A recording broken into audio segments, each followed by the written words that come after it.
ফরজ ওয়াজিব নয় সুন্নাত হলো কেন? বারাকাল্লাহ ফিক, বারাকাল্লাহ ফিক।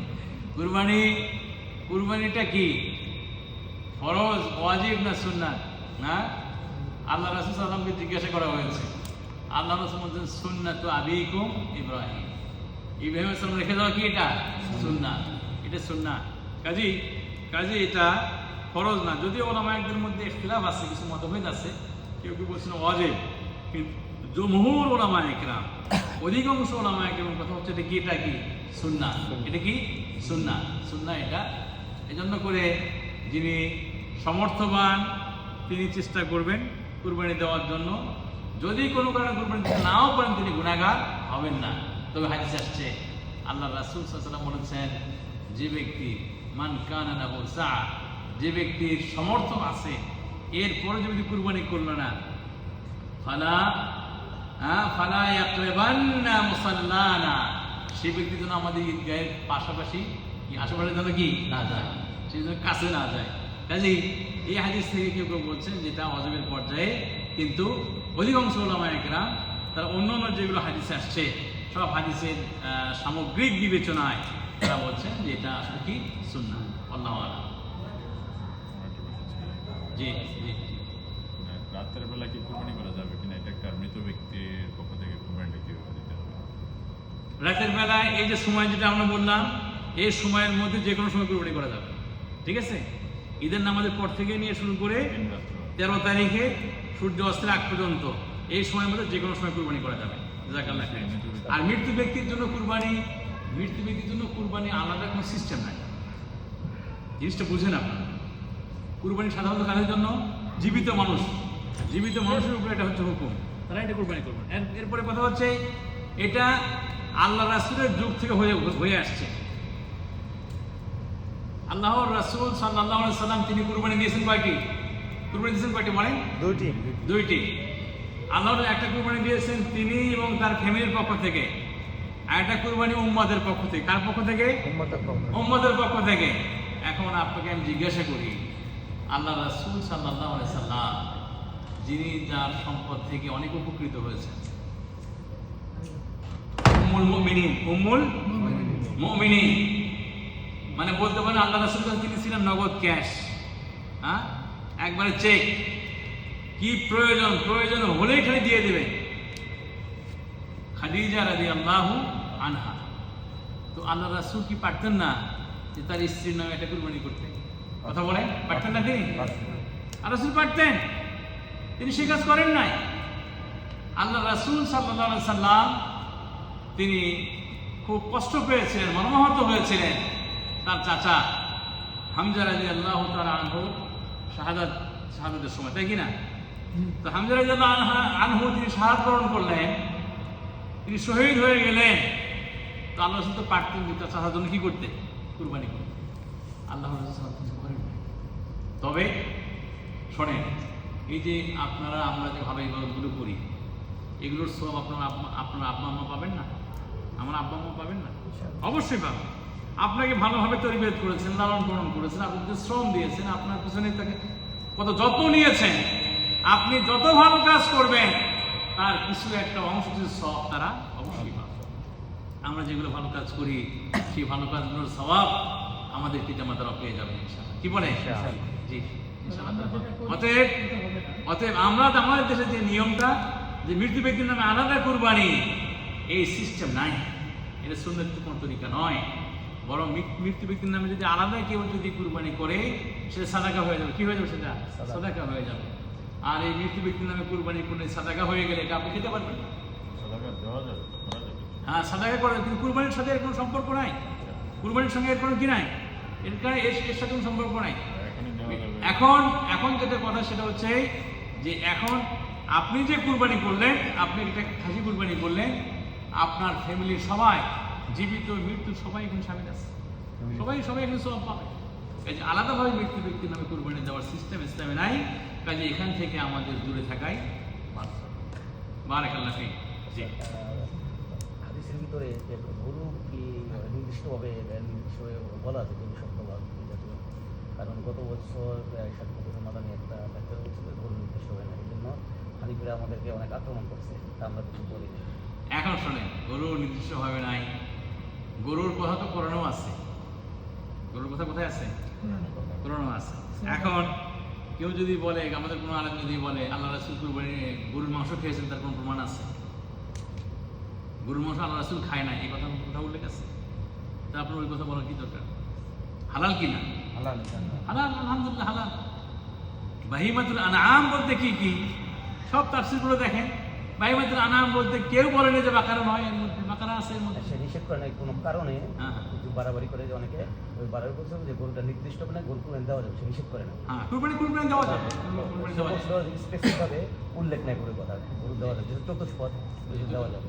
চতুষ্পদ যন্ত্রের মধ্যে ওরা দাবি করছে যে ভুল বলছে, গরুর কথা উল্লেখ আছে, তাফসীরের মধ্যে উল্লেখ আছে, তাফসীরের মধ্যে উল্লেখ আছে। বাহিমাতুল আনআম বলতে কি কি?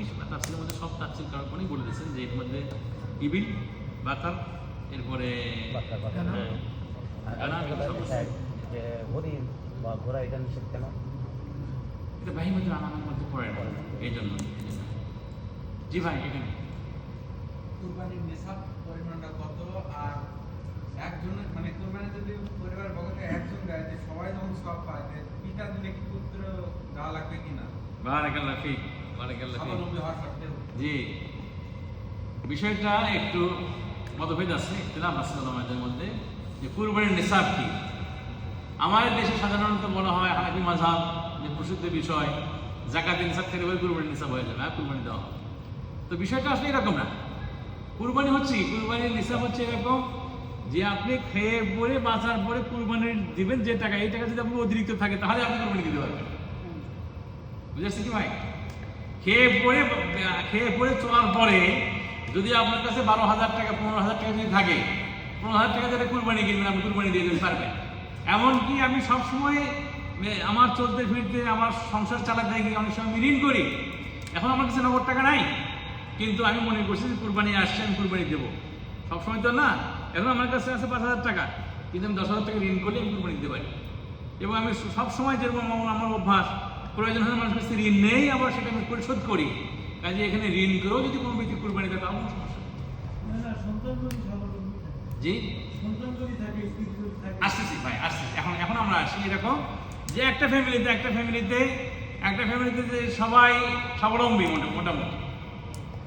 স্ত্রী, এখন তো আমাদের দেশে স্ত্রী চাকরি করে, আবার পুরুষ তারও চাকরি আছে, বাচ্চা দুটো তারাও চাকরি করে, তাই কি না? সবাই ইনকাম করে। এখন কি আলাদা আলাদা কুরবানি দেবে? কোনো প্রয়োজন নেই। আবার যদি কেউ দিতে চান তারও কোনো সমস্যা নেই। কথা কি বুঝতে পারছি ভাই? এরকম না যে আমার সামর্থ্য আছে আমাকে দিতেই হবে। কুরবানি দেওয়াটাই তো সুন্নাহ, তুমি দেওয়াটাই কি সুন্নাহ। তবে এক্ষেত্রে আমরা যেটা বলতে সেটা হচ্ছে এই যে যখন দেখবেন যে সবাই ইনকাম করে, তখন সেক্ষেত্রে সবাই যদি পার্টিসিপেশন থাকে, সবার যদি পক্ষ থেকে অংশগ্রহণ থাকে, তাহলে এটা খুব ভালো। তাহলে কি এটা ভালো? আর একই অন্যের মধ্যে আছে, বাবার ইনকাম আছে, ভাই বোন আরও সবাই আছে, সবাই একসঙ্গে, বাবার পক্ষ থেকে সবাই সব পেয়ে যাবে, তাই না? কিন্তু সমর্থবান ছেলে আছে, সে চাকরি করে, 2 ছেলে 3 ছেলে চাকরি করে, তাই কি না? এরকম অবস্থা যদি বাবা জীবিত আছে, বাবা কিছু টাকা দিলেন, ছেলেরা অংশগ্রহণ করলেন, সবাই সব পেয়ে যাবে। দাদা কেমন লাগে? বিষয়গুলো সহজ, খুব সহজ। ওই ঈদের নামাজ মেয়ে যদি ইমামতি করে আর মেয়েরাই নামাজ পড়ে, পুরুষ নাই ওখানে, এই যে ঈদের নামাজ পড়া যাবে। এই যে ইমামতি মেয়েদের আছে কি না? অনেক বড় এটা ইখতিলাফ, অনেক বড় ইখতিলাফ, মেয়েদের ইমামতি আছে কিনা। আপনারা সুন্নাহ পালন করেন, আমরা সুন্নাহ পালন করি। সুন্নাহ কি? সুন্নাহ হচ্ছে ওই যে আল্লাহ রাসূল সাল্লাল্লাহু আলাইহি সাল্লাম তিনি হুকুম করেছেন মেয়েদেরকে ঈদের মাঠে কি করার জন্য? নিয়ে যাওয়ার জন্য। নিয়ে যাওয়ার জন্য। হাত্তাল হিয়াত, এমনকি যাদের ঋতু অবস্থায় যারা আছে, পিরিয়ড অবস্থায় যারা আছে, তাদেরকেও নিয়ে যেতে বলছেন আল্লাহ রাসূল। কেন? যাতে করে মুসলমানদের দোয়ায় তারা কি হয়? অংশগ্রহণ করে। আসলে সুন্নাহ যদি মেনে চলা যায়, তাহলে আর মেয়েদের আলাদা জামাতের প্রয়োজন হয় না, আলাদা জামাতের প্রয়োজন হয় না। তো আমরা বলবো যেটা, সেটা হচ্ছে আলহামদুলিল্লাহ সৌদি আরবে তো আছেই, বাংলাদেশেও শুরু হয়ে গেছে আলহামদুলিল্লাহ, অনেকখানি হয়ে গেছে। মেয়েরা হাটে যায়, বাজারে যায়, মার্কেটে যায়, কোনো সমস্যা নাই। এক শহর থেকে আরেকখানে যায়, কিন্তু মসজিদে গেলেই কি সমস্যা, আর ঈদগাহ মাঠে গেলেই সমস্যা। হ্যাঁ জি, তো এই মন মানসিকতাটা এটা পরিহার করতে হবে, এটা ছেড়ে দিতে হবে। বরং আপনার তো চাওয়াই উচিত এটা যে হ্যাঁ, বরং আমার স্ত্রী সেও মাঠে যাবে, মুসলমানদের দোয়াতে অংশগ্রহণ করবে, এটা আপনার হওয়া উচিত। জি, এটা আপনার উচিত, এটা হওয়া উচিত, করা উচিত। বরং আমি তো যে শুনেছি ঢাকায় একজন মহিলা, তিনি মসজিদের সামনে এসে তিনি বলছেন যে আমরা নামাজ পড়বো, আমাদের জায়গা কোথায়? তো বলছেন না, এখানে মসজিদের জায়গা নাই। বলছেন না, ইমাম সাহেবকে ডাকেন।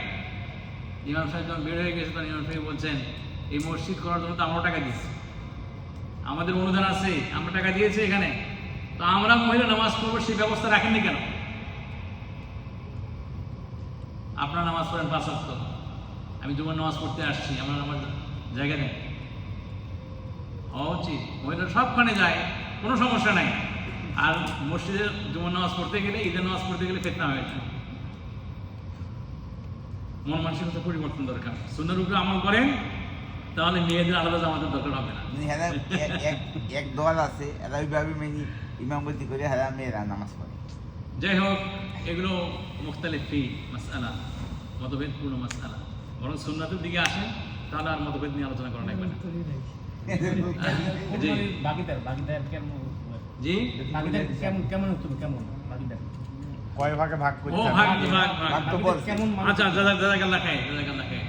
যাদেরকে আপনি ভাগে নেবেন তারা কেমন মানুষ হতে হবে, কেমন মানুষ হতে হবে। জি, মানুষ আপনি দেখবেন বাহ্যিকভাবে চেষ্টা করবেন ভালো মানুষ যাতে হয়, নামাজি মানুষ যাতে হয়, তাই কি না? এরকম মনে হলে হয়ে যাবে। মনের মধ্যে কার কি আছে এটা তো আপনি ছিঁড়ে দেখতে পারবেন না, দেখতে পারবেন? এটা দেখা সম্ভব নয়। কিন্তু আপনি দেখবেন যে মাশাআল্লাহ একটা মানুষ নামাজি পরেজগার আছে, তাকে সংরক্ষণ হয়ে যাবে। এরপরেও খেয়াল করবেন যাদের হারাম রুজি রোজগার আছে, এরকম মানুষ হতে পারে। কিন্তু অনেক সময় হয়ে গেল কি, আপনি কুরবানি দিলে ভালো মানুষ মনে করে, পরে জানতে পারলেন যে একটু অসুবিধা, সেজন্য কি আপনি ধরবেন নাকি? না, সেজন্য হিসেবে ধরবেন না। যার হিসাব তার কাছে, না তাজির ওয়াজিরাত মিজরা উখরা। তবে আপনি আপনার প্রাথমিক যে মানে দেখাশোনা, সেটা আপনাকে করে নেবেন। ঠিক আছে ভাইরা? আমরা আজকের মতো এখানে শেষ করি। সুবহানাকা আল্লাহুম্মা ওয়া বিহামদিকা আশহাদু আল্লা ইলাহা ইল্লা আনতা আস্তাগফিরুকা ওয়া আতুবু ইলাইক। বন্ধ করেন লাইভ।